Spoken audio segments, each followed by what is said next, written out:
السلام علیکم دوستانو، څنګه یې؟ امید لرم چې خبرې دوستانو د مرګري د خیبر جرګې په حق لباندې یو څو خبرې کړي، ډېرې جذباتي خبرې دي.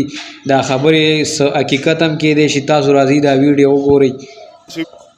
کم غول غوشان چې په جرګه کې خوړل کیږي، لکه یو طرف ته راته وایي چې د دهشتګردۍ په جنگ کې 80,000 پښتانه شهیدان شوي دي، 15 لکه 5.5 لکه کورونه د پښتنو روان شوي دي، 55 لکه پښتانه بې کوره شوي دي، 2000 د پښتنو مشران علل شوي دي، یعنی علل کړي دي. نو یو طرف ته راته دا وایي او بل طرف ته چا چې دا ظلم کړی دی نو هغه په دې جرګه کې موجود دی، هغه د جرګې مشري کوي. لکه زه تاسو ته ویل غواړم چې د 2008 نه 2013 پورې چې کم ظلم د دې امل ولی په دور کې او د پیپل پارټي په دور کې په پښتنو شوي، نو هغه د ټول ظلم 90% دی.